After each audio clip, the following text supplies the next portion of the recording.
أستغفر الله العظيم الذي لا إله إلا هو الحي القيوم وأتوب إليه أستغفر الله العظيم الحمد لله رب العالمين والصلاة والسلام على أشرف الأنبياء والمرسلين وعلى آله وصحبه أجمعين.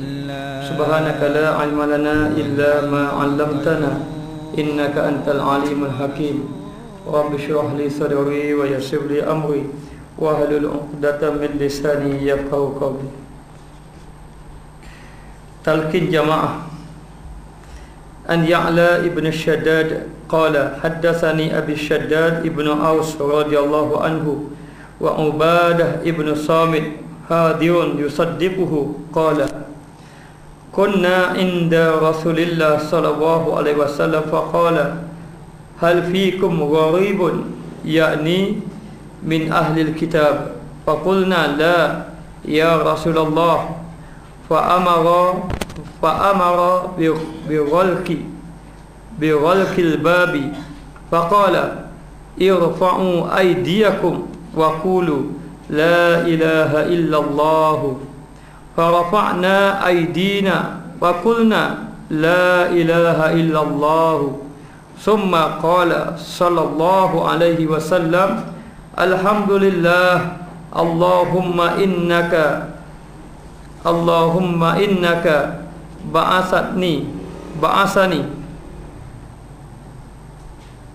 بعثني بهذه الكلمة وأمرتني بها ووعدتني عليها بعثتني بهذه الكلمة وأمرتني بها ووعدتني عليها جنة وإنك لا تخلف الميعاد ثم قال صلى الله عليه وسلم ألا أبشروا فإن الله قد غفر لكم.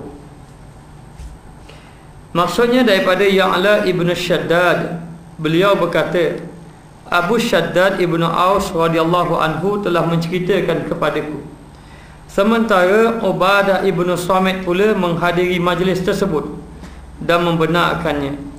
Beliau berkata, satu ketika kami berada di sisi Rasulullah sallallahu alaihi wasallam, lalu baginda bersabda, adakah di sisi kamu semua terdapat ahli kitab? Kami menjawab, tiada wahai Rasulullah. Maka Rasulullah sallallahu alaihi wasallam menyuruh menutup pintu. Baginda bersabda, angkatlah tangan-tangan kamu dan ucapkanlah la ilaha illallah. Kemudian baginda bersabda, alhamdulillah, ya Allah, sesungguhnya engkau mengutuskan daku dengan kalimah ini, menyuruhku dengannya dan menjanjikan daku dengannya akan syurga. Sesungguhnya engkau tidak menyalahi janji. Baginda kemudian bersabda, ingat, khabarkanlah berita gembira, sesungguhnya Allah Ta'ala telah mengampuni kamu. Dalam hadis ini menceritakan mengenai Nabi mentalkinkan kalimah la ilaha illallah kepada para sahabat. Jadi sebenarnya masa sebelum daripada disyariatkan sembahyang, Nabi menyebarkan dakwah dengan mentalkinkan sahabat Nabi kalimah la ilaha illallah. Jadi diceritakan bahawa bersama dengan Rasulullah, lalu dia pun berkata, di kalangan kamu ini ahli kitab. Adakah di kalangan kamu ini ahli kitab? Lalulah sahabat Nabi kata, ya Rasulullah, tidak ada wahai Rasulullah. Tidak ada ahli kitab di kalangan kami. Lalu Rasulullah kata, tutup pintu-pintu. Tutup pintu-pintu. Lalulah baginda kata, angkat tangan kamu. Sahabat Nabi angkat, tidak dinyatakan tangan angkat dua belah ke. Angkat tangan-tangan kamu. Boleh jadi angkat tangan kedua-dua belah. Masa ketika angkat tangan, lalulah Nabi menyebut kalimah la ilaha illallah. Masa ketika itu sahabat ramai-ramai mengikut Nabi. La ilaha illallah, maknanya dia ini telah berlaku bai'ah ataupun dipanggil talqin kalimah la ilaha illallah. Talqin kalimah la ilaha illallah. Lalulah sahabat Nabi jawab, ramai-ramai jawab. Lalu Nabi mengatakan alhamdulillah. Setelah sahabat Nabi talqin kalimah la ilaha illallah, lalu kata alhamdulillah, kata Rasulullah, ya Allah, sesungguhnya engkau telah mengutuskan aku dengan kalimah ini. Dengan kalimah la ilaha illallah, maknanya Allah Ta'ala mengutuskan aku dengan membawa kalimah la ilaha illallah ini. Lalulah dia kata di sini, sesungguhnya engkau mengutuskan aku dengan kalimah ini dan menyuruhku dengannya, yakni menyuruh aku menyebarkan kalimah ini, beramal dengan kalimah ini, dan menjanjikan aku disebabkan kalimah ini syurga Allah Ta'ala. Allah Ta'ala janji orang yang nak masuk syurga mesti kena ada kalimah la ilaha illallah. Lalu dia kata, bila je sahaja sahabat Nabi semua dah berbai'ah, Nabi kata macam tu, dengan kalimah inilah dijanjikan syurga. Dan sesungguhnya engkau tidak menyalahi janji, yakni Allah Ta'ala, engkau di situ Allah Ta'ala tidak pernah mungkir janji dan tidak akan mungkir janji. Baginda kemudian bersabda bersama dengan sahabat yang telah berbai'ah ramai-ramai sahabat Nabi. Nabi kata pada sahabat, ingat, kabarkan berita gembira, sesungguhnya Allah Ta'ala mengampuni kamu, dosa-dosa kamu diampunkan oleh Allah. Ini satu tanda ataupun kita dapat faham bahawa dengan cara bai'ah, yang pertama kena ada bai'ah ataupun dengan ada talqin kalimah la ilaha illallah. Jadi kalimah ini yang sentiasa disebut, yang dibaca. Inilah dalil yang orang bertarekah. Tarekah, apa dalil tarekat? Ini kata tarekat Naqsabandi, ini tarekat Syatariyah, ini tarekat Qadariyah, ini tarekat Syazuliyah, macam-macam tarekat. Dan mereka berzikir dengan kalimah la ilaha illallah. Hanya ada jenis-jenis tarekat yang dia terpecah pada 4. Contohnya la ilaha illallah, Allahu, dia terpecah pada 4. Ada yang illallah sahaja. Jadi nak beritahu sahabat-sahabat Nabi dahulu, mereka mengambil daripada Nabi kalimah talqin ini.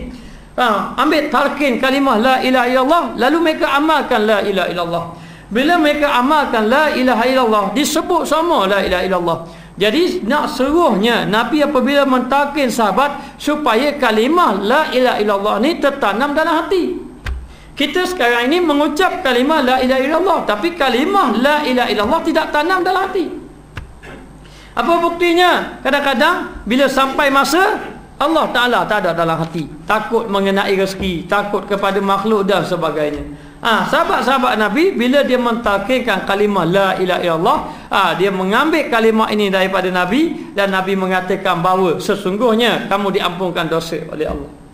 Ini menunjukkan bahawa apabila kita berguru, kita ada guru, kita mengambil kalimah zikir dengan guru tadi, kalimah la ilaha illallah, bermakna guru tadi akan memimpin rohani kita. Guru tadi akan memimpin rohani kita. Kemudian doa-doa yang nak guru tadi doa itu akan sampai kepada kita. Jadi nak beritahu perlunya kita berbai'ah dan perlunya kita ditalqinkan oleh guru atas kalimah la ilaha illallah apabila kita nak beramal. Lalulah kalau kita ini tidak pernah mengambil kalimah la ilaha illallah daripada guru, hanya kita berzikir macam tu saja, sebagaimana ada kebanyakan daripada manusia yang mereka pergi majlis-majlis tahlil sebagai contoh, dan kalimah la ilaha illallah mereka tidak pernah mengambil talqin zikir daripada guru dia. Tidak pernah ambil talqin zikir pada gurunya, lalu dia membaca kalimah la ilaha illallah, la ilaha illallah. Jadi kalimah la ilaha illallah tu hanya ucapan di lidah, tidak masuk dalam hati. Tidak masuk di dalam hati. Kalau masuk pun mungkin kesan dia tidak begitu besar, berbeza dengan orang yang mengambil talqin daripada gurunya. Maka demikianlah sahabat. Memang sahabat Nabi tahu kalimah yang dibawa oleh Nabi adalah kalimah la ilaha illallah. Tapi kenapa Nabi kumpulkan sahabat Nabi ramai-ramai? Nabi tanya, kamu ramai-ramai datang ini ada ahli kitab tau. Sahabat Nabi kata, tidak ada ya Rasulullah, tidak ada seorang pun di kalangan kami ahli kitab. Nabi kata, tutup pintu belaka. Kenapa? Kerana nak beri bai'ah, nak beri zikir, nak beri talqin, nak talqin zikir. Lalulah mereka sahabat Nabi ramai-ramai, maka dia kata, angkat tangan. Angkat tangan. Wallahu a'lam macam mana boleh jadi angkat tangan kedua-dua. ataupun ulur tangan pada Nabi kedua-dua. Jadi berbeza dari segi tu. Hanya kebanyakan syekh-syekh hari ini mereka talqin zikir dengan bersalaman. Dengan bersalaman. Jadi pengalaman saya ambil zikir, ada yang dengan memegang serban. Ada syekh saya pernah ambil zikir dengan pegang serban. Ada syekh yang diberi zikir melalui tasbih. Tasbih dia, siapa dia pesan, jangan buat hilang tasbih ni, simpan tasbih ni dan nak zikir pakai tasbih lain. Dia kata macam tu. Nak zikir pakai tasbih lain, ni tasbih ni zikir kat rumah saja. Jadi nak video dengan cara yang macam tu. Ada yang pesan, dia letakkan tangan di atas tanah, kemudian guru letak tangan atas tangan kita, lalu disuruh ikut. Ikut saya, la ilaha illallah, lalu disebut la ilaha illallah. Ini semua talqin. Maka talqin sebenarnya guru-guru yang ahli zikir, dia ada rohani dia kuat. Kesan daripada zikir dia, jadi rohani dia ada cahaya. Jadi cahaya rohani dia akan masuk ke dalam hati kita setelah kita berbai'ah dengan guru tadi. Guru tadi. Dan guru tadi ni, hubungan guru dengan anak murid setelah dia berbai'ah sebagaimana hubungan ibu dengan anak. Macam mana? Ataupun ayah dengan anak. Macam mana kalau seorang anak yang duduk berjauhan dengan ibu dia, tiba-tiba anak ada dalam keadaan kesusahan, anak duduk dalam susah, apa yang terasa oleh ibunya? Ibu dia rasa tak sedar hati. Ibu dia rasa tak sedar hati je, teringat sangat ke anak dia. Kenapa teringat sangat ke anak dia? Rupa-rupanya di sana anak dia itu ada masalah, sebagai contoh. Kenapa jadi itu? Sebab hubungan rahim itu kuat di antara ibu dengan anak. Jadi walaupun berjauhan, walaupun berjauhan, selagi mana ada hubungan, maka anak walaupun duduk jauh, ibu dapat tahu. Maka begitu juga dengan guru yang mentalqinkan anak murid. Kadang-kadang anak murid dia, bila dia dah talqin, bermakna dia akan memimpin rohani anak murid dia. Kadang-kadang anak murid dia melakukan perkara lara, dia boleh tahu. Dia boleh tahu. Sebab apa? Kerana sudah bai'ah, kerana sudah ada ikatan di antara guru dan juga anak murid. Sebagaimana Nabi bai'ah pada sahabat Nabi. Dan bai'ah ini ada bai'ah individu dan ada bai'ah umum. Macam contoh umum saja. Okey, saya bai'ahkan Hizib Bahar sebagai contoh. Bai'ahkan Hizib Bahar kepada semuanya. Boleh beramal, maka boleh beramal cara umum semua sekali dalam majlis tadi. Maka tidak dapat tidak, salah satu cara bai'ah di antaranya bila kita bai'ah dengan guru tadi, sama ada kita angkat tangan dan sebagainya, bermakna kita berbai'ah, kita kena menyerah diri kita kepada guru untuk guru memimpin kita. Kemudian bai'ah di antara satu jalan penghapusan dosa daripada Allah. Allah Ta'ala akan menghapuskan dosa orang yang berbai'ah bersama dengan gurunya, sebagaimana Rasulullah kata, ingat kamu berbai'ah kalimah la ilaha illallah ini, bai'ah kalimah la ilaha illallah ini, dan kamu kena ikut perintah aku, bermakna serah diri pada guru. Maka kita berbai'ah. Bagai lafaz yang saya pernah berbai'ah, dia kata saya berbai'ah kepada guru dengan menyerahkan diri saya kepada guru untuk taat dan patuh selagi mana tidak bercanggah dengan Al-Quran dan sunnah Nabi SAW. Ini bukan bermakna bai'ah kita kena taksub pada guru, semua buat guru kena ikut belaka. Tengok, kalau guru itu melanggar hukum, kita tidak boleh taat. Walaupun kita sudah berbai'ah untuk taat kepada guru, jadi kita kena taat kepada guru yang taat pada Allah. La ta'ata li makhluqin fi maksiatil khaliq, tidak ada ketaatan kepada makhluk dalam melakukan maksiat kepada Allah Subhanahu wa taala. Maka di sini kita kena faham, di samping kita mencari guru mursyid, kemudian bila berjumpa dengan guru mursyid, ambillah talqin zikir bersama dengannya, daripadanya untuk kita beramal. Jadi perlu dipahamkan, orang berzikir, ramai berzikir. Ingat, berzikir mesti kena ambil talqin daripada guru. Tak boleh zikir-zikir kata apa gitu, ambil baca buku. Kita pun baca buku, bila kita baca buku tiba-tiba nampak kelebihan dia. Dia kata kelebihan orang yang berzikir ni macam ni supaya dijauhkan daripada sihir dan sebagainya. Lalu dia pun ambil daripada buku, beramal macam tu tanpa diambil talqin daripada guru. Maka tidak dapat tidak, mesti kena ambil daripada guru untuk kita berzikir, supaya zikir itu memberi kesan kepada kita. Maka inilah sahabat-sahabat Nabi yang kita baca, yang mana mereka itu sanggup dan menggadaikan nyawa mereka. Bila Ibnu Rabah masa diletakkan batu di atas dada, masa itu macam mana? Baru masuk Islam. Tidak tertiap. Belum lagi turun sembahyang, mengenai sembahyang. Adakah bila Ibnu Rabah ketika itu orang yang kuat sembahyang? Tidak, dia baru masuk Islam. Dan ketika itu Islam disembunyikan. Ayat-ayat tentang sembahyang tak ada lagi. Tetapi kenapa dah sanggup mati pada jalan Allah? Kerana kalimah Allah Ta'ala ada dalam hati. Yang hari ini manusia engkar pada Allah, tidak takut kepada Allah, jawapan dia kerana tidak ada kalimah Allah di dalam hati. Lalu cara dia nak membersihkan masyarakat ataupun Nabi melihat masyarakat Mekah dalam keadaan menyembah patung berhala, apa yang dibawa oleh Nabi? Nabi membawa pembersihan hati. Wa yuzakkihim, pembersihan hati. Dengan cara macam mana? Dengan cara mentalkinkan kalimah la ilaha illallah. Jadi talqin ini merupakan salah satu jalan bai'ah untuk kita berjalan kepada Allah Subhanahu wa taala. Lepas tu kita belajar, yang pertama cari guru yang boleh memimpin rohani. Kita tak boleh belajar sekadar belajar begitu saja, sekadar nak ambil ilmu keluar, balik ilmu keluar tak. Kita kena ada satu guru itu memimpin rohani kita. Dan dengan cara macam mana memimpin rohani? Dengan cara diberikan bai'ah. Nak beri bai'ah, kita dah baca dah minggu lalu, yang mana kata pengarang kitab, guru tadi kena tengok kepada siapa yang dia nak pimpin. Guru tadi kena tengok ikut anak murid kena tengok guru mana yang dia nak ikut. Mesti kena ada guru yang dia ikut, yang dia serahkan diri dia untuk guru dia pimpin rohani dia. Inilah jalan sufi, inilah jalan tasawuf. Jadi kita tidak kuat, orang ibadat kita tidak kuat, rohani kita lemah, dosa kita banyak. Jadi siapa nak pimpin? Kita dah lemah, kita dah jalan dah agak dah, ataupun kita dah buta dah, nak siapa mana mesti kena ada orang pimpin. Sahabat Nabi tak kenal Allah, melalui siapa yang kenal? Melalui Nabi. Nabi pimpin. Macam mana kita ni tak ada orang pimpin pun siapa pada Allah? Mana boleh? Tak ada orang pimpin. Yang guru kita tu tak pimpin kita pun. Dia hanya kata kita pun tak kenal mana dia pun tak kenal mana. Hanya kita kenal nama je. Ni ustaz ni, ni ustaz ni. Lepas dia belajar kita balik, kita buat apa-apa tak apa, dia pun tak cara kita pun tak cara dia.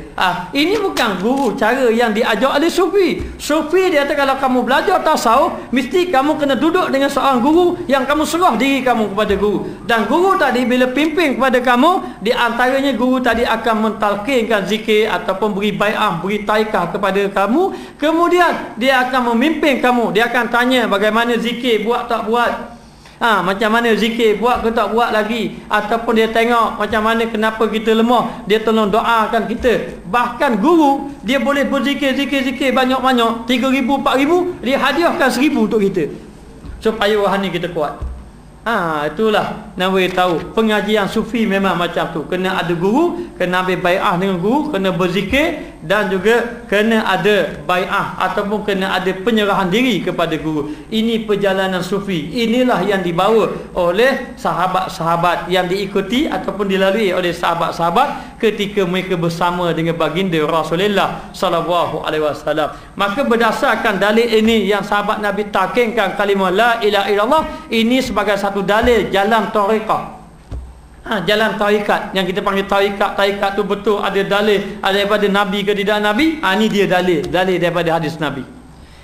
Dalil hanya tidak disebut Nabi kata ini tarikat ni, ini tarikat, Nabi tak sebut macam tu. Tapi bila kita ambil sanad tarikat, semuanya datang daripada Nabi belaka. Baik Naqsabandi, baik Qadariyah, baik Syazaliyah dan sebagainya. Jadi jalan mereka nak lalu pada Allah Ta'ala dengan jalan berzikir, dengan jalan tariqah. Jalan tariqah seorang diri tak boleh, nak berzikir juga tak boleh. Jalan tariqah dengan ada syekh tariqat yang memimpin kita. Memimpin bukan pimpin jalan, memimpin rohani kita. Dengan cara macam mana pimpin rohani? Cara bai'ah.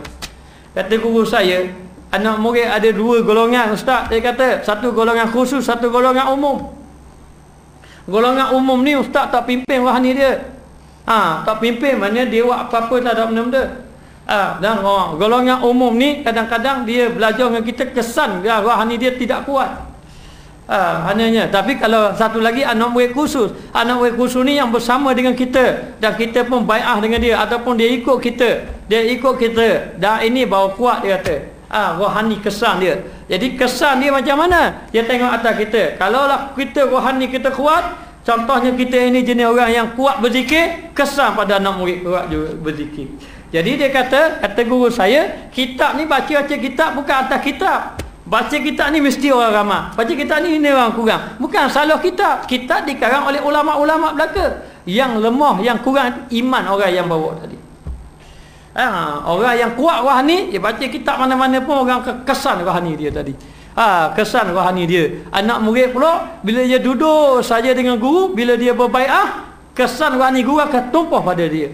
Kalau dia tidak bai'ah, tidak tumpah, ataupun kalau kena pun sedikit saja. Kena ingat, zaman Nabi yang ikut kuliah Nabi pun ada munafik. Kan ikut kuliah Nabi, zaman Nabi yang duduk satu majlis dengan Nabi, yang duduk semayang belakang Nabi, ada lagi munafik. Ada lagi munafik. Jadi dengan cara macam mana nak terselamat diri? Dengan cara bai'ah dengan guru. Sebab itu penting, perlunya kita ada bai'ah, perlunya kita ada talqin untuk kita berzikir pada jalan Allah Ta'ala untuk kita sampai.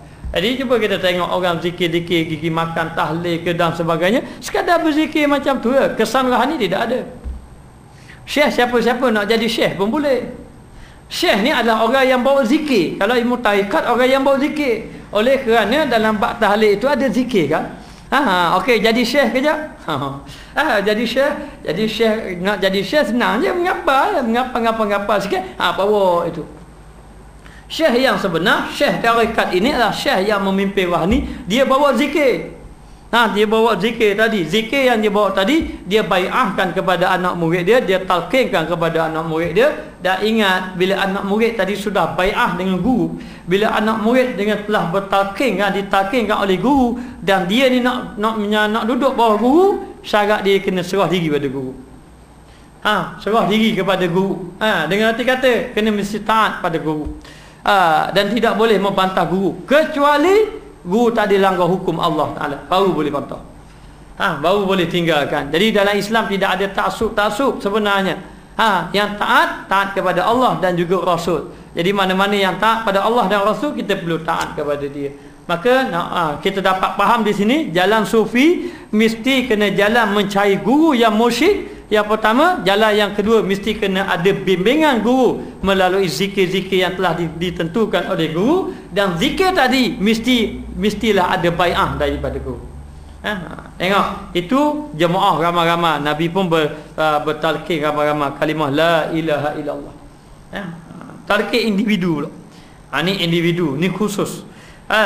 Fa inna aliyan karamallahu wajhahu sa'alan nabiyyu sallallahu alaihi wasallam biqaulihi ya Rasulullah dallani ala aqrabit turki ila Allahi wa ashaliha ala ibadihi wa afdaliha indahu ta'ala. Faqala nabiyyu sallallahu alaihi wasallam alaika bimudawamati zikrillah sirran wa jahra. Faqala aliyun kullun nasi zakiruna fakhassani bisyai'in. Qala Rasulullah sallallahu alaihi wasallam afdalu ma qultuhu ana wan nabiyyu min qabli la ilaha illallah walau anna samawati wal ardina fi kaffati wa la ilaha illallah fi kaffatin la rajahat bihim wa la taqumu al-qiyamatu ala wajhil ardi man yaqulu la ilaha illallah. Summa qala Ali fa kaifa uzkuru qala an-nabiyyu sallallahu alaihi wasallam ghammid aynaika wasma' minni la ilaha illallah thalatha marras summa qulha salasan wa ana asma'u summa fa'ala dhalika bi raf'in sauti. Ni satu dalil zikir kuat. Baik. Sesungguhnya Sayyidina Ali karamallahu wajhah, Sayyidina Ali ini adalah menantu Nabi, orang yang rapat dengan Nabi, menantu Nabi. Jadi Sayyidina Ali karamallahu wajhah telah bertanya Nabi sallallahu alaihi wasallam dengan katanya, wahai Rasulullah sallallahu alaihi wasallam, tunjukkan kepada aku jalan yang paling dekat menuju Allah, jalan yang mudah sampai pada Allah. Ingat, jalan mudah sampai pada Allah dengan jalan macam mana? Ada orang jalan wak qiyamulai, jalan ilmu dan sebagainya untuk dekat, untuk sampai pada Allah. Tapi kita nak jalan yang mudah. Saidina Ali minta jalan mudah. Saidina Ali pun minta jalan yang mudah pada Rasulullah. Sedangkan Saidina Ali masa Siti Fatimah, bila Rasulullah kata aku nak kahwinkan Saidina Ali pada Siti Fatimah, Siti Fatimah tengok Saidina Ali ni apa kelebihan dia ni. Lalu Nabi mengatakan bahawa kamu tidak jumpa lelaki yang sebaya dengan dia, yang kuat ibadat macam dia. Ni Saidina Ali, orang yang kuat ibadat. Masih lagi tanya, ya Rasulullah, ada tak jalan yang dekat untuk aku sampai pada Allah? Jalan yang dekat untuk sampai kepada Allah Ta'ala, mudah dekat menuju pada Allah, dan yang paling mudah pada hambanya. Dan jalan itu mudah. Kalau dekat payah sama juga, tapi nak dekat mudah pula. Yang mudah, lepas tu dekat, dan yang paling afdal di sisi Allah Ta'ala. Kemudian nak yang bahagian dia, pahala dia yang paling afdal di sisi Allah. Lalu Nabi SAW menjawab, hendaklah kamu sentiasa mudawamati zikrillah, sentiasa berzikir kepada Allah. Mudawamati zikrillah, sentiasa berterusan zikir. Yang ni kita amal zikir. Sebab apa? Sebab masyarakat sudah tidak berzikir. Hari ini kita kena hidupkan masyarakat berzikir, supaya mereka faham zikir inilah jalan yang paling mudah untuk sampai kepada Allah. Jalan yang paling mudah sampai, yang paling mudah nak buat. Jalan yang paling mudah pula nak buat, dan paling afdal pula dibandingkan dengan yang lain. Kerana jalan penyucian hati yang paling cepat adalah jalan berzikir pada Allah.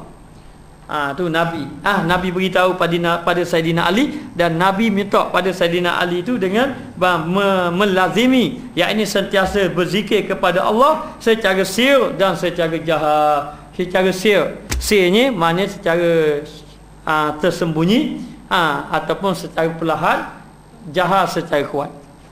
Maka zikir ni ada zikir sir. Zikir sir ni zikir hati. Zikir hati maknanya zahirnya biasa, tapi hati berzikir la ilaha illallah. Dan sebenarnya denyupan jantung kita ni bergerak mengikut zikir Allah, la ilaha illallah, la ilaha illallah sebenarnya. Jadi ada zikir sir, ada zikir jahar. Jadi kita nak dapat zikir sir ni payah kita zikir jahar dulu, biar lidah kita biasa berzikir, lalu sampai pada hati kita berzikir. Yang paling penting zikir, ingat pada Allah Ta'ala. Kalau orang tanya jalan macam mana nak khusyuk pada Allah, zikir sebenarnya jalan nak khusyuk. Sebab apa kita tidak khusyuk? Sebab hati kita liar. Yang tubuh tak liar, tubuh badan tak liar, tapi tak khusyuk. Yang tak khusyuk sebab hati liar. Masa semayang hati ingat apa?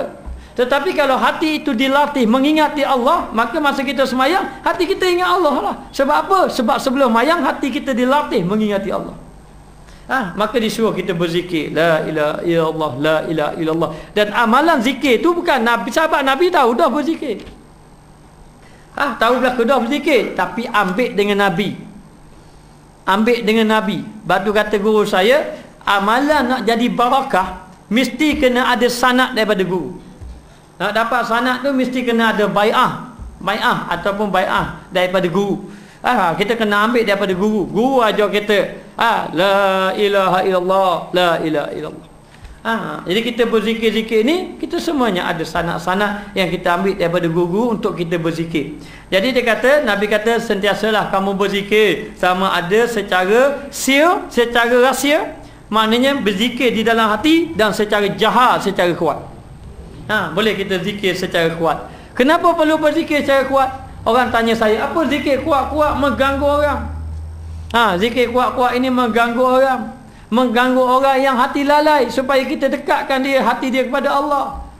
Dan kita ni hati kita keras. Jadi keras, kalau batu dah boleh katok slow-slow, payah nak pecah. Batu ni kita pun nak katok batu yang pecah, katok slow, katok gum lalu. Biar kuat-kuat selalu pecah batu tadi, biar hati kita pecah dengan nafsu yang ada dalam hati kita. Jadi dalam keadaan macam tu, zikir secara jahar. Lalu Saidina Ali berkata, semua manusia berzikir mengingati Allah. Semua manusia berzikir, yakni sahabat-sahabat Nabi berzikir mengingati Allah. Maka khususkanlah aku dengan sesuatu. Khusus, aku nak khusus ya Rasulullah. Nak khusus ya Rasulullah. Lalu Rasulullah sallallahu alaihi wasallam bersabda perkataan paling afdal yang aku dan nabi-nabi bacakan, sebutkan sebelum daripada aku, ucapkanlah ialah kalimah la ilaha illallah. Ini tandanya Nabi beri sanad ataupun Nabi beri bai'ah kepada Saidina Ali. Saidina Ali pun nak ucap la ilaha illallah, minta sanad daripada Nabi. Maka kita ni yang jauh kalau banding dengan Saidina Ali dengan banyak dosa, mana boleh berzikir saja-saja begitu je. Boleh sekadar berzikir untuk dapat pahala saja, tetapi zikir yang membawa rohani kita sampai kepada Allah hendaklah ada pimpinan. Dipimpin oleh siapa? Dipimpin oleh guru. Dipimpin oleh guru. Jadi dipimpin oleh guru mesti kena ada zikir ataupun bai'ah daripada guru kepada anak murid dia untuk anak murid dia beramal. Tak percaya, dia mau berzikir dulu. Berzikir tanpa bai'ah daripada guru. Kemudian dia mau jumpa guru, dia meminta zikir dengan guru tadi. Guru pun bai'ah pada kamu zikir dan kemudian berzikir. Jauh beza dengan dulu. Dulu berzikir saja tak ada apa-apa. Lepas zikir dengan ada bai'ah daripada guru, jauh beza. Beza dia macam mana? Kadang-kadang kesan pada hati kita. Kesan pada hati kita, rasa seronok, rasa sedap, akhlak pun dah jadi lembut. Dia jadi dengan sendiri je. Sebab apa? Sebab kesan tu daripada mana? Sebenarnya dia tanpa dia sedari, masa dia bai'ah dengan guru tadi pimpin. Guru tadi yang memimpin rohani anak-anak murid dia setelah dia berbai'ah. Jadi kita ni nak jalan nak sampai pada Allah ni. Jadi yang kita belajar ni macam mana jalan kita? Yang kita lalai, yang kita tak boleh nak tinggal maksiat adalah kan kita tidak berzikir. Berzikirlah kita. Bila kita berzikir, masuk kalimah la ilaha illallah dalam hati, kecak habis selain pada Allah. Kecak habis. Jadi kalau orang tanya macam mana kita nak tinggalkan maksiat, hati payah sungguh nak tinggalkan maksiat, berzikirlah kamu. Berzikir, tapi jangan berzikir begitu. Ambil bai'ah dengan guru. Ambil sanad dengan guru, berzikir. InsyaAllah tertanggal segala kotoran-kotoran daki-daki. Bila kita berzikir tadi.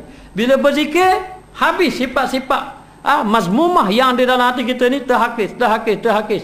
Lalu timbul akhlak yang baik. Jadi macam mana cara Nabi menyucikan sahabat-sahabat Nabi yang disebut dalam ayat yatlu alaihim ayatihi wa yuzakkihim. Nabi membaca ayat-ayat Allah dan Nabi membersihkan mereka. Bersih macam mana sahabat-sahabat Nabi? Sahabat Nabi bersihkan sahabat Nabi daripada orang yang payah keluar harta jadi keluar harta. Orang yang penakut jadi berani. Orang yang tak kenal Allah ingat pada Allah, berzikir pada Allah. Orang yang takut mati jadi tak takut mati pada jalan Allah. Nabi bersihkan hati-hati mereka dengan cara macam mana? Dengan cara dibersihkan hati dengan kalimah la ilaha illallah. Orang tanya macam mana akhlak buruk sangat ni mana-mana, zikir. Zikir. Kalau akhlak rasa buruk, zikir. Warna saya nak buang, berasa-rasa hati tak apa mulai nak buang, zikir. Dengan cara zikir akan dibersihkan hati-hati kita. Lalu Nabi sendiri ajar kepada Saidina Ali. Saidina Ali kata, ya Rasulullah, orang lain zikir belaka, saya nak khusus. Nabi mengatakan, kalau munah, aku dan Nabi-Nabi lain pun baca la ilaha illallah. La ilaha illallah. Kata guru saya, buat zikirlah la ilaha illallah. Kamu akan dapati berkat, madrasah akan berkat, pelajar akan berkat, diri kamu akan berkat, ilmu kamu akan berkat. Orang yang mendengar kuliah kamu pun akan berkat apabila kamu berzikir. Bila kita berzikir, dan hidupkan masyarakat dengan berzikir. Jadi dalam keadaan macam tu dia kata kalimah yang paling afdal adalah kalimah la ilaha illallah. Kalaulah langit-langit dan bumi-bumi berada di satu neraca, di satu timbangan, langit-langit dan bumi-bumi, dia kata satu timbangan, dan la ilaha illallah di satu neraca yang lain, satu timbangan yang lain. Di satu tempat yang lain ataupun satu piring yang lain, timbangan yang lain. Dia kata nascaya kalimah la ilaha illallah adalah lebih berat. Sehingga kan diceritakan dalam hadis ada seorang hamba Allah yang banyak buat dosa, lalu diberi surah amalan, dibuka surah amalan dosa saja, lalu dia sedih, menangis dan sebagainya, meraung, menyesal dan sebagainya. Lalu Allah Ta'ala beri secebih kertas, dia buka kertas ni kalimah la ilaha illallah, lalu dia kata kalimah ini, kertas tebih ni, kalimah ni mendapat ada lebih. lalu ditimbang amalan kejahatan dia, diletak kalimah la ilaha illallah, berat kalimah ini, ringan amalan kejahatan dia. Jadi tidak dapat tidak dengan cara kita berzikir la ilaha illallah, zikir banyak-banyak. Zikir banyak-banyak, dan zikir itu kena ambil daripada guru. Kalau tak ada lagi zikir, kita buat malam Jumaat ikut. Zikir-zikir yang kita buat untuk membersihkan hati. Maka dia kata berat lagi kalimah la ilaha illallah, dan tidak berlaku kiamat selagi ada di atas muka bumi ini orang yang berkata la ilaha illallah. Tidak akan berlaku kiamat bila ada orang kata la ilaha illallah. Kerana la ilaha illallah ini orang yang baik ada kalimah la ilaha illallah dalam hati. Kenapa akhlak dia akhlak yang terpuji? Kenapa dia orang yang baik? Kenapa dia jadi orang yang soleh? Jawapannya kerana kalimah la ilaha illallah ada dalam hati. Sebab tu kalau orang mencuri, orang fiqh akan hukum. Ni mencuri ni, kerak tangan. Yang orang mencuri ni mesti kena kerak tangan, gini. Hukuman dari segi fiqh. Hukuman dari segi sufi, tidak ada kalimah la ilaha illallah di dalam hati. Dari segi fiqh, macam mana nak cegah dia mencuri? Kerak tangan. Dari segi sufi, macam mana nak mencegah dia mencuri? Talqinkan kalimah la ilaha illallah supaya dia berzikir pada Allah. Masukkan kalimah Allah, maka habis segala kejahatan dia boleh tinggalkan. Jadi sahabat-sahabat Nabi dibersihkan oleh Rasulullah sallallahu alaihi wasallam dengan orang yang pernah menyembah patung berhala, yang sebelum pada itu mencuri, berzina, merompak, berbunuh-bunuhan dan sebagainya. Kalau kita baca sejarah ketika Nabi sampai di Mekah, ketika Nabi sampai di Madinah, bagaimana masyarakat musyrikin Mekah dan masyarakat Yahudi Madinah, orang-orang Madinah macam mana? Orang-orang Mekah ni orang yang sentiasa berperang, masyarakat yang begitu ganas. Begitu keras, begitu ganas. Apa yang berlaku kepada orang-orang Madinah? Orang-orang Madinah ni masyarakat yang telah berperang sebanyak 120 tahun. Anak beranak tu nak mati wasiat dah. Ingat, balas dendam, jangan tak balas dendam. Adamu bidamin, darah dibalas dengan darah. Dia pesan dah ke anak dia pesan ke cucu dia pula. Ingat, bila aku mati nanti jangan biarkan kumpulan itu bunuh dia, kerak-kerak. Maknanya nak kabur masyarakat ganas. Apa yang berlaku bila Nabi bersihkan hati mereka? Bersihkan hati mereka dengan cara macam mana? Dengan cara disuruh berzikir. Akhir sekali jadi kuntum khaira ummatin ukhrijat linnas. Jadilah, dia kata sahabat Nabi sebaik-baik golongan yang dikeluarkan di kalangan manusia. Orang yang ganas jadi sebaik-baik golongan. Kenapa? Zikrullah di dalam hati. Sayyidina Umar Al-Khattab, orang yang cukup ganas, orang yang debek, dah pancung orang je kepala dia. Dah dia tengok kepala orang nak pancung saja. Masa dia zaman jahiliah. Sehingga kan ada riwayat sejarah mengatakan penuh tanah anak hidup-hidup. Nak bagi tahu ganas Sayyidina Umar. Akhir sekali bila dibersihkan hati dengan kalimah la ilaha illallah, apa yang berlaku? Menjadi manusia yang sebaik-baik manusia. Sebaik-baik manusia. Jadi cara kita nak membersihkan masyarakat, cara nak membersihkan hati, kalimah la ilaha illallah. Jadi kalau kita belajar selama ini, kenapa tak boleh nak tinggal maksiat? Kita belajar selama ini, kenapa kita tidak boleh nak meninggalkan perkara-perkara mungkar? Kerana kita hanya belajar saja, ambil ilmu sampai ke akal, tetapi hati tidak dibersihkan. Dengan cara mana nak bersih hati? Kena cari guru mursyid. Cari guru mursyid. Guru mursyid, guru yang macam mana? Guru yang memimpin rohani kamu. Bila kamu jumpa guru mursyid, apa perlu buat? Minta zikir dengan dia, supaya dia beri zikir pada kita untuk kita bersihkan hati. Pergi minta sabun saya nak basuh. Dia pun bagi sabun. Bagi sabun, dan dengan dia ada sabun, kita pun bagi sabun. Bersih ke? Dia pun maknanya apa dia? Bagi zikir. Dia pun bagi pada kita zikir, kita membersihkan hati-hati kita. Ini jalan sufi. Sebab tu orang belajar tasawuf, akhlak kau baik, semakin baik, semakin baik. Kerana tasawuf ini bersihkan akhlak. Jadi jalan kita nak sampai pada Allah, mesti kena melalui jalan tasawuf. Tidak bermakna kita kena tinggalkan fiqh, tidak. Jalan tauhid tasawuf mesti sampai kepada Allah Subhanahu wa taala. Dan orang yang belajar tasawuf, masuk tarekat dan sebagainya, memang jumpa jalan zikir. Pitu duduk situ. Bila nak belajar tasawuf, nak jadi ahli sufi, nak belajar tasawuf, zikir selalu, lagi zikir. Zikir. Bila dah zikir saja, akhir sekali dah bersih habis. Bila bersih habis, ilmu mudah masuk. Akhlak pun jadi lembut. Jadi lembut dengan sebab hati sudah dibersihkan. Jadi ini jalan tasawuf, jumpa guru, cari guru, Cari guru yang memimpin rohani kita, kemudian ambil zikir dengan dia, berzikirlah untuk membersihkan hati kita. Di antara talqin individu juga ialah apa yang dikeluarkan oleh At-Tabarani di dalam Al-Awsat, Abu Nuaim Al-Hakim Al-Baihaqi dan Ibnu Asakir dari Bashir Ibnu Khasasiyah radhiyallahu anhu. An Bashir Khasasiyah radhiyallahu anhu qala ataitu Rasulullah sallallahu alaihi wasallam la ubayyihu faqultu allama faqultu alama tubayyi'ni ya Rasulullah. Famadda Rasulullah sallallahu alaihi wasallam yadahu faqala tashhadu an la ilaha illallah wahdahu la syarika lah wa anna Muhammadan abduhu wa rasuluh wa tusalli salawatul khamsu liwaqtiha wa tu'di az-zakatu mafrudatu wa tasumu ramadana wa tahijjul baita wa tujahidu fi sabilillahi. Faqultu ya Rasulullah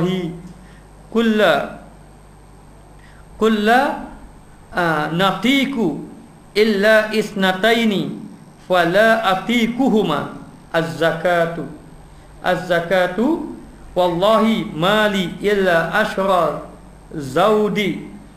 zawdihunna rislu ahli wa hamulatahunna wa ammal jihadu fa inni rajulun jabbanun yaz'amuna anna man walla faqad ba'a bi ghadabin minallahi wa akhafu in hadara al-qitalu an aksha'a bi nafsi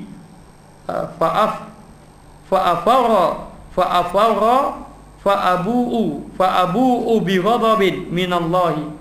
Faqabidha Rasulullah sallallahu alaihi wasallam yadahu summa harrakaha summa qala ya Bashir la sadaqata wa la jihada fabima idza tadkhulul jannata. Qultu ya Rasulullah absid yadaika ubayyika fabasata yadahu fabayyituhu alaihinna.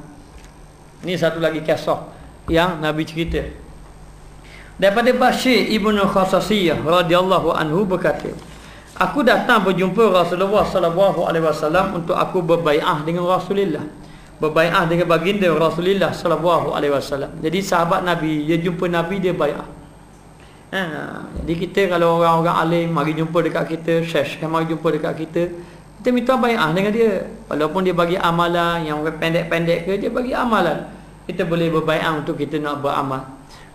Jadi Nabi, sahabat Nabi begitulah, jumpa Nabi minta bai'ah. Maka dia kata, aku bertanya, di atas apa kamu berbai'ah denganku wahai Rasulullah? Untuk apa? Dan kenapa engkau beri bai'ah kepada aku? Lalu Rasulullah sallallahu alaihi wasallam menghulurkan tangannya seraya berkata, kamu bersaksi. Maknanya aku nak bai'ah denganmu, dengan apa aku nak bai'ah dengan kamu? Gitu. Dengan apa aku nak bai'ah dengan kamu? Lalu Nabi sallallahu alaihi wasallam menghulurkan tangan dia. Ulur tangan, lalu Nabi berkata, kamu bersaksi bahawa tiada Tuhan melainkan Allah yang Maha Esa dan tiada sekutu baginya, dan Muhammad itu hamba dan rasulnya.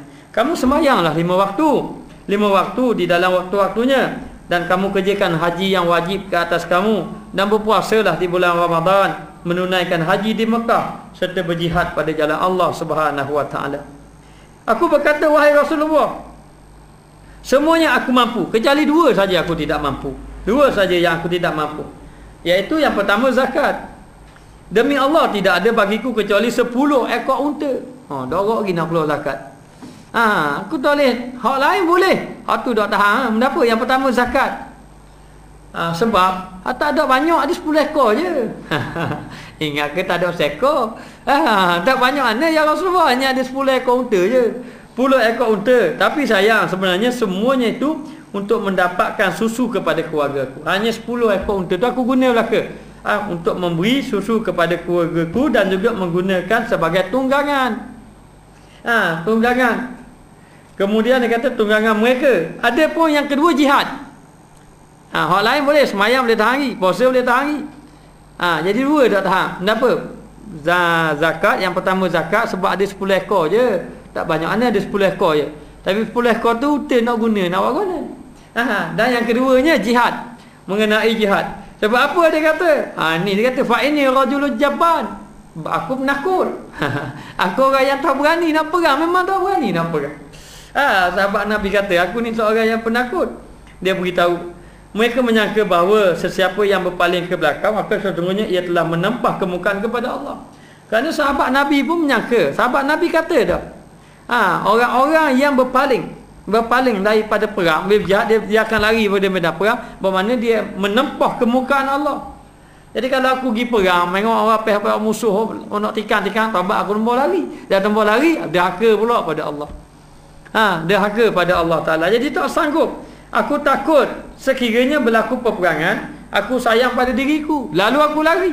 Aku bimbang, takut bila aku pergi perang saja, bila perang, mari rasa takut. Mati aku. Dia tak, aku akan tembak lari daripada medan perang. Maka di sana aku sedia menempah kemukaan daripada Allah. Bermakna aku ni tempah muka daripada Allah. Sebab tak berani nak perang, tak berani. Maka Rasulullah SAW genggam tangan dia, kemudian menggerak-geraknya seraya berkata, wahai Bashir, sedekah pun tidak, jihad pun tidak. Dah pun tak mampu nak buat mana. Sedekah pun tidak, jihad pun tidak. Sedekah itu zakat lah. Maknanya sedekah pun tidak, jihad pun tidak. Maka dengan apa kamu ingin masuk syurga? Jadi dia kata, maka dengan apa kamu ingin masuk syurga? Dah, Pak Bashir, jihad pun tambah, jihad pun tak ada, zakat pun tak ada, dan nak masuk syurga dengan apa? Dengan apa? Nabi tanya. Kemudian aku jawab, ya Rasulullah, hulurkanlah kedua tanganmu untuk aku bai'ah. Tolong aku bai'ah. Bai'ah kepada kamu, tolong hulur tangan tu. Maknanya terimalah aku untuk aku berbai'ah. Lalu Nabi pun menghulur tangannya, lalu aku pun bai'ah dengannya terhadap semua perkara tersebut. Barulah dia pun bai'ah dengan Nabi. Apa maknanya? Bila kita bai'ah, ada jaminan guru. Dekat negeri akhirat, kata guru saya, dia kata anak murid ada dua, satu khusus, satu umum. Yang kita bertanggungjawab dekat akhirat adalah anak murid khusus. Anak murid yang khusus. Anak murid umum, kalau kena anak murid beribu-ribu, mana kita tahu nak ambil era dia. Jadi dia pun tidak bai'ah dengan kita, yang khusus. Jadi bila kita berbai'ah dengan guru, maka ada jaminan guru pada kita. Yang disebut dalam kitab, wahai alim ulama, hendaklah kamu beri syafaat kepada anak muridmu, walaupun anak muridmu sebanyak bintang di langit. Anak murid yang macam mana? Anak murid yang khusus dengan guru tadi. Anak murid yang khusus dengan guru, yang berbai'ah dengan guru, yang ikut kata guru dia, yang serah diri pada guru dia. Yang guru dia bai'ah kepada dia, dan dia mengikut kata, dan guru dia pimpin dia. Sebab tu dia kata saya tak mampu darah. Dan Nabi kata kalau zakat tak keluar, jihad tak mungkin nak masuk syurga benda. Nak masuk syurga dengan apa? Ya Rasulullah, dah sekurang-kurang bai'ah lah saya, tolong saya. Tolong bai'ah saja. Akulah saya ni orang yang nak ikut Nabi. Tolong bai'ah. Jadi dengan cara bai'ah, kadang-kadang sahabat Nabi minta bai'ah. Kerana apa? Dengan secara bai'ah dengan guru, kadang-kadang yang penakut jadi berani, yang pemurah, yang kedekut jadi pemurah. Sebab apa?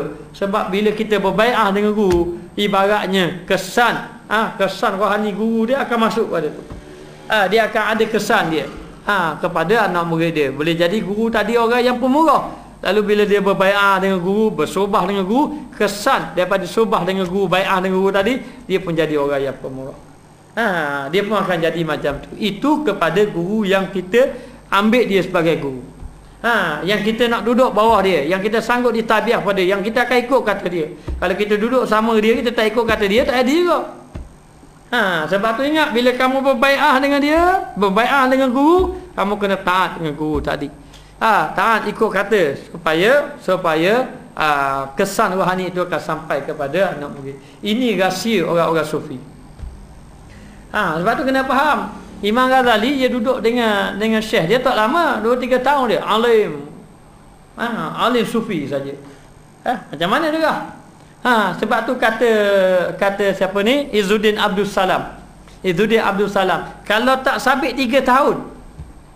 Kalau tidak sabit 3 tahun, dia kata binasa, aku binasa. Ibaratnya begitu. Kalau tak sabit 3 tahun. Sebab apa? Sebab selama ini dia dah belajar. Kemudian dia dah jadi ulama, dah jadi orang alim. Alim bukan sebarangan alim. Alim dia sehingga sampai kepada peringkat sultanul ulama. Pakai sampai kepada peringkat sultanul ulama. Tapi tak jumpa guru sufi, tak lalu jalan sufi. Maka hidup lagi kesombongan, ego, sombong, hak hati. Sebab fiqh dia, alim dia tidak membicara berhati. Sehingga dia jumpa guru sufi. Lalu guru sufi mentabiah dia selama 3 tahun. Dia kata kalau tak sabit 3 tahun tak tahu dia. 3 tahun dia. 3 tahun. Jadi kesan daripada rohani guru dia masuk dalam dia dengan cara berbai'ah dengan guru, akhir sekali menjadi ahli sufi. Jadi ahli sufi, jadi orang yang berkhidmat dengan guru ataupun menjadi orang yang alim dari segi ilmu fiqh. Jadi dalam keadaan macam tu dia minta pada Nabi supaya Nabi bai'ahkan dia. Sebab apa nak bai'ah? Supaya nak turunkan kesan rohani pada dia tu. Jadi sahabat Nabi dia jadi mulia. Sebab apa? Mursyid dia adalah Nabi. Jadi bila Nabi tidak ada, mesti kena cari sahabat. Sahabat tak ada, mesti kena cari tabi'in. Sampailah kepada kita, dan mesti kena cari orang yang mewarisi Nabi. Warisi Nabi tu anak beranak Nabi. Tidak semestinya anak beranak Nabi. Orang yang mengambil warisan Nabi, orang yang dapat bai'ah, sanak bai'ah tadi. Siapa turun siapa pada kita, siapa kepada guru zaman sekarang. Guru zaman sekarang ni, dia amalan dia tu dia ambil daripada mana? Daripada guru dia sampai kepada Nabi. Mana silsilah dia? Dia pun khabar, saya sanak saya daripada orang ni, guru saya nama ni sampai kepada Nabi. Baru boleh ikut dia. Baru boleh ambil ikut dia. Ini cara kita nak belajar supaya kita ni mesti kena ada bai'ah. Kena ada bai'ah. Maka waruwiya an Jarir bin Abdullah radhiyallahu anhu qala qultu ya Rasulullah ishtarata alayya fa anta a'lamu bisyauti qala ubayyi'uka ala an ta'budallaha wahdahu wa la tusyriku bihi syai'a wa tuqimas salatu wa tu'tiyaz zakatu zakatu wa tansaha al-muslimun wa tabra'a minasyirki. Diriwayatkan daripada Jarir ibnu Abdullah radhiyallahu anhu, beliau berkata, aku berkata wahai Rasulullah, syaratkanlah kepada aku. Ni kadang-kadang saya nak jadi anak murid, apa tok guru buat syarat apa-apa biarlah, saya nak jadi anak murid. Saya nak bai'ah dengan Rasulullah. Dan Rasulullah nak tak syarat, taklah syarat. Maka engkau lebih mengetahui dengan syarat. Kau pandailah Rasulullah nak tak benda apa yang sesuai dengan saya, tak syarat-syarat benda apa. Rasulullah bersabda, aku bai'ahlah dengan kamu. Aku bai'ah dengan kamu supaya kamu menyembah Allah yang satu. Maknanya aku bai'ah kepada kamu supaya kamu pegang ataupun kamu tanamkan dalam hati perjanjian ini. Hendaklah kamu menyembah Allah yang satu, tidak menyekutukannya dengan sesuatu, mendirikan solat, mengeluarkan zakat, menasihati orang Islam, serta berlepas diri daripada syirik. Menunjukkan kepada kita ilmu mesti kena ada sanad. Kan Nabi kan bukan sahabat tak tahu jangan sembah lain pada Allah. Kan sahabat tahu ini sebagai dalil, ilmu mesti kena ada sanad. Kalau orang tanya, ustaz ambil kitab Haqaiq Tasawuf, sanad daripada mana? Saya akan jawab, sanad daripada Syekh Yusuf Al-Hasani. Dan Syekh Yusuf daripada mana? Kena saya lah siapa kepada Nabi. Ilmu memang tahu belaka. Ilmu memang tahu belaka lah. Jadi sebagai dalil, sahabat Nabi kata, saya nak bai'ah dan saya nak ikut Rasulullah, saya nak jadi pengikut setia Rasulullah. Apa syarat dia? Ikut pandailah Rasulullah nak beri syarat apa-apa. Maka Nabi kata, aku bai'ah kamu. Ini sebagai dalil ada sanad. Aku bai'ahkan kamu hanya sembah Allah, dirikan sembahyang, bayar zakat dan nasihat kepada orang Islam, serta jauhkan diri daripada syirik. Ini satu ilmu. Tapi Nabi kata aku bai'ahkan kepada kamu. Maknanya aku ijazahkan ilmu ini kepada kamu. Jadi ilmu ni kena ada sanad, kena ada ijazah. Jadi kita ini kalau ambil ilmu daripada buku kita baca-baca tak jadi apa-apa. Kena ambil daripada sanad, daripada guru. Dan ilmu tadi kena minta daripada guru, biar guru ijazah kita ataupun guru ini membenarkan kita mengajar, membaca dan sebagainya. Dan kalau gitu kita tak boleh baca kitab-kitab. Boleh baca kitab tapi biar kita ada guru. Kita itu sebagai sandaran rujukan, tapi ilmu yang kita ambil daripada guru. Ini cara dia kita nak belajar. Mesti dalam bab sufi kena ada sanad, kena ada guru, kena ada ijazah.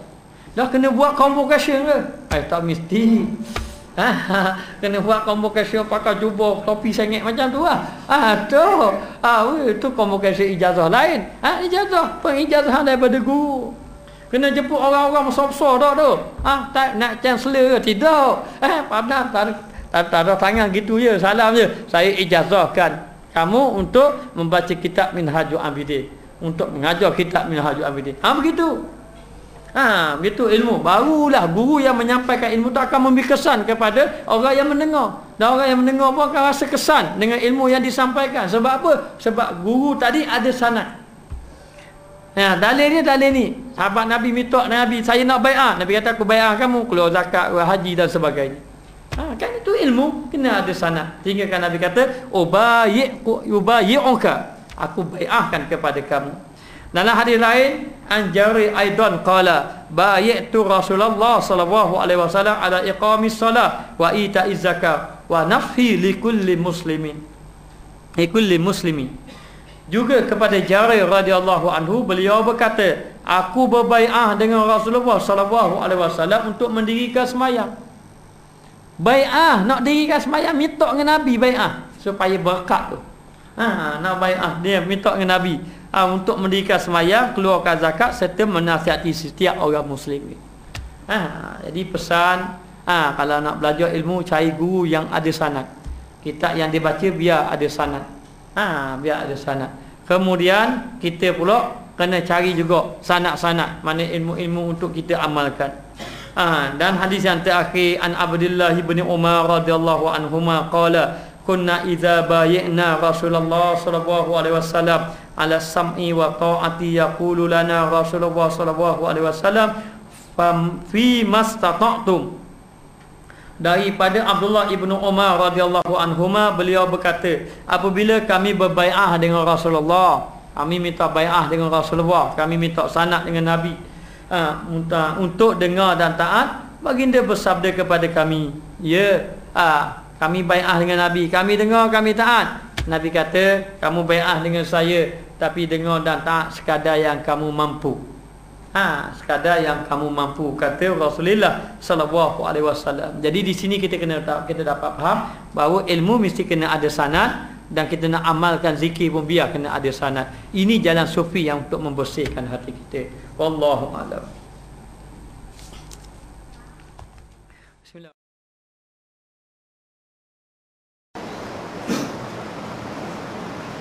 Ya Sayyidi ya Rasulullah ya man lahu jauh indallah inal musina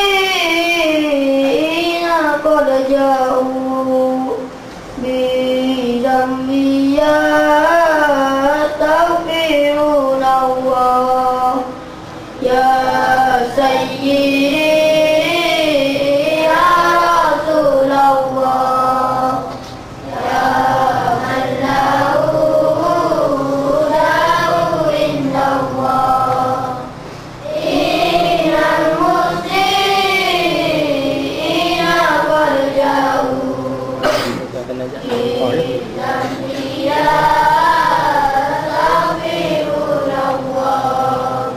ya Sayyida Rusli Harina Hayya Birati Ilayna Al-an Ya Imata Saratil Aqta Ma'alina Sidki Wasiri Ya Sayyidi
أمهاتنا